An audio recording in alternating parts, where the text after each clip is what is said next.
নমস্কাৰ বন্ধু বান্ধৱীসকল RJ job info YouTube চেনেলটোলৈ মই আজি আপোনালোকক পুনৰবাৰ স্বাগতম জনাইছোঁ। আজি এই ভিডিঅ'টোত আপোনালোকৰ কাৰণে স্বাধীনতা দিৱসৰ উপলক্ষে কেইটামান জিকে কুৱেশ্যন লৈ আহিছোঁ। আশা কৰোঁ এই ভিডিঅ'টো চাই আপোনালোকে কিছু নজনা কথা জানিব পাৰিব। সেইবাবে ভিডিঅ'টো অলপো স্কিপ নকৰাকৈ শেষলৈকে ভিডিঅ'টো চাই থাকিব।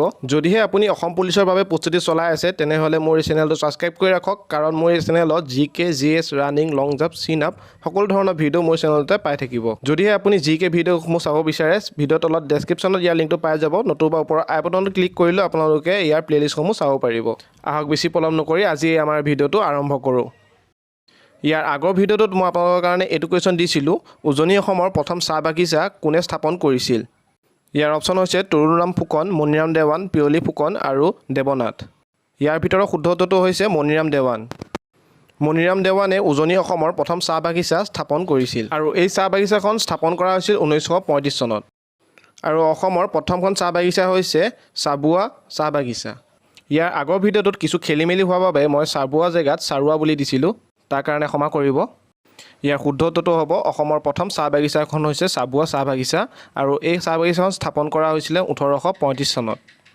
আজি আমাৰ প্ৰথমটো প্ৰশ্নলৈ আগবাঢ়িছোঁ। প্ৰথমটো প্ৰশ্নত দিয়া আছে 15 আগষ্ট 1947 চনত সৰ্বপ্ৰথমে লালকিল্লাত কোনে জাতীয় পতাকা উত্তোলন কৰিছিল?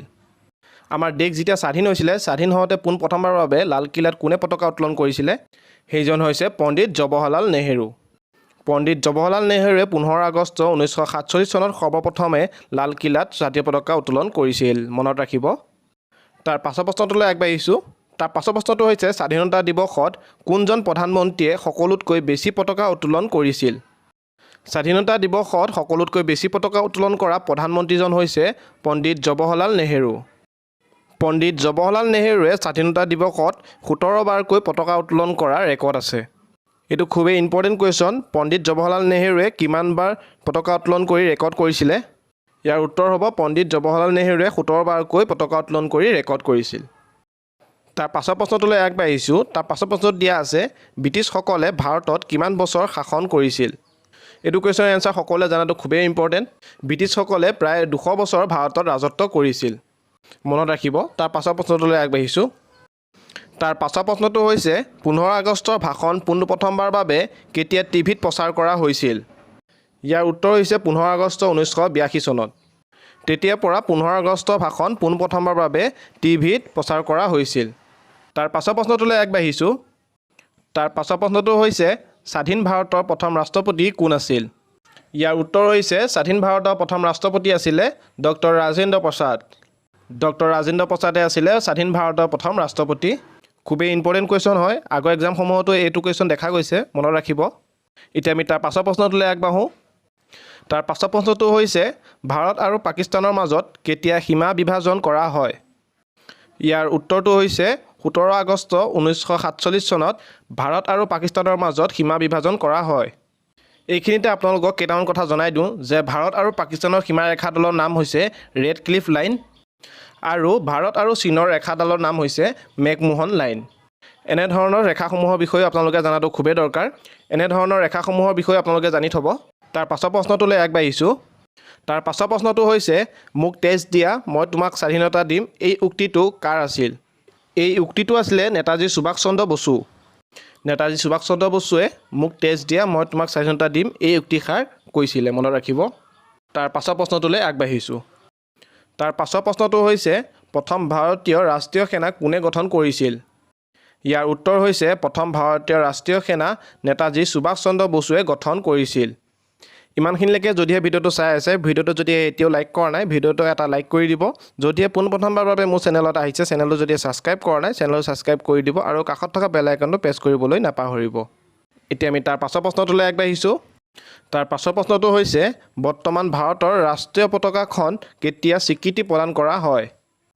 ইয়াৰ উত্তৰ হৈছে 1947 চনত 22 জুলাইত ভাৰতৰ ৰাষ্ট্ৰীয় পতাকাখন স্বীকৃতি প্ৰদান কৰা হয়। নেক্সট কুৱেশ্যন জনগণ মনক কেতিয়া ভাৰতৰ ৰাষ্ট্ৰীয় সংগীত হিচাপে ঘোষণা কৰা হয়? উত্তৰ 1950 চনত 24 জানুৱাৰীত জনগণ মনক ভাৰতৰ ৰাষ্ট্ৰীয় সংগীত হিচাপে ঘোষণা কৰা হয়। কুৱেশ্যনসমূহ খুবেই ইম্পৰ্টেণ্ট হয়, ভালদৰে নোট ডাউন কৰি ৰাখিব। এতিয়া আমি তাৰ পাছৰ প্ৰশ্নটোলৈ আগবাঢ়িছোঁ। তাৰ পাছৰ প্ৰশ্নটো হৈছে ভাৰতৰ স্বাধীনতা গীত বন্দে মাতৰম গীতটো কোনে লিখি উলিয়াইছিল? ইয়াৰ উত্তৰ হৈছে বংকিম চন্দ্ৰ চট্টোপাধ্যায়। বংকিম চন্দ্ৰ চট্টোপাধ্যায় 1882 চনত বন্দে মাতৰম গীতটো লিখি উলিয়াইছিল। মনত ৰাখিব। তাৰ পাছৰ প্ৰশ্নটোলৈ আগবাঢ়িছোঁ। তাৰ পাছৰ প্ৰশ্নটো হৈছে স্বাধীনতা দিৱসত মানুহৰ ঘৰ অফিচত ভাৰতীয় ৰাষ্ট্ৰীয় পতাকা উত্তোলন কৰা অধিকাৰ কেতিয়া দিয়া হয়? ইয়াৰ উত্তৰ হৈছে 2004 চনত স্বাধীনতা দিৱসত মানুহৰ ঘৰ অফিচত ভাৰতৰ স্বাধীনতা পতাকা উত্তোলন কৰিবৰ কাৰণে অধিকাৰ দিয়া হৈছিল। নেক্সট কুৱেশ্যন, ভাৰতৰ ক'ত একে স্থানতে 3খন ৰাষ্ট্ৰীয় পতাকা উত্তোলন কৰা হয়? ইয়াৰ উত্তৰ হৈছে ৰাষ্ট্ৰপতি ভৱনত 3খনকৈ ৰাষ্ট্ৰীয় পতাকা উত্তোলন কৰা হয়। নেক্সট কুৱেশ্যন, ভাৰত স্বাধীনতা 1947 চনৰ 15 আগষ্ট তাৰিখে হৈছিল, কিন্তু সেইদিনা কি বাৰ আছিল? আমি তাৰিখটো সকলোৱে জানো 15 আগষ্ট বুলি, কিন্তু সেইদিনাখন কি বাৰ আছিলে সেইটো জনাটো খুবেই দৰকাৰ। সেইবাবেই মই এই কুৱেশ্যনটো লৈ আহিছোঁ। ইয়াৰ উত্তৰ হৈছে শুকুৰবাৰ। 1947 চনৰ 15 আগষ্ট তাৰিখে শুকুৰবাৰে ভাৰত স্বাধীন হয়। মনত ৰাখিব। নেক্সট কুৱেশ্যন, বিশ্বৰ কোনখন দেশৰ ৰাষ্ট্ৰীয় গীত সকলোতকৈ দীঘল? ইয়াৰ উত্তৰ হৈছে গ্ৰীচ দেশৰ ৰাষ্ট্ৰীয় সংগীত সকলোতকৈ দীঘল। মনত ৰাখিব, সকলোতকৈ দীঘল ৰাষ্ট্ৰীয় সংগীত থকা দেশখনৰ হৈছে গ্ৰীচ দেশ। অন্য দিনাখনৰ দৰে আজিও আপোনালোকৰ কাৰণে এটা প্ৰশ্ন লৈ আহিছোঁ। ভাৰতৰ ৰাষ্ট্ৰীয় পতাকাখনত থকা সেউজীয়া ৰংটোৰ প্ৰতীক কি? আপোনালোকে এই কুৱেশ্যনটোৰ এনচাৰ আপোনালোকে কমেণ্ট কৰি জনাব লাগে। সকলোৱে এই কুৱেশ্যনটো এনচাৰ দিবৰ কাৰণে চেষ্টা কৰিব। যিসকলে ইয়াৰ শুদ্ধ উত্তৰটো দিব, নেক্সট ভিডিঅ'ত তেওঁলোকৰ নামসমূহ মই উল্লেখ কৰিম। আজি এই ভিডিঅ'টোত ইমানেই আছিলে। যদি এই ভিডিঅ'টো চাই ভাল পালে ভিডিঅ'টো এটা লাইক কৰিব আৰু বন্ধু বান্ধৱীসকলৰ মাজত ভিডিঅ'টো শ্বেয়াৰ কৰিবলৈ নাপাহৰিব। আৰু যদি পোনপ্ৰথমবাৰৰ বাবে মোৰ চেনেলত আহিছে, চেনেলটো ছাবস্ক্ৰাইব কৰা নাই, চেনেলটো ছাবস্ক্ৰাইব কৰি ল'ব আৰু কাষত থকা বেল আইকনটো প্ৰেছ কৰি ল'ব। আজিলৈ মই ৰাজাই বিদায় লৈছোঁ। পুনৰ লগ পাম অহাকালি সন্ধিয়া 7 বজাত। ধন্যবাদ।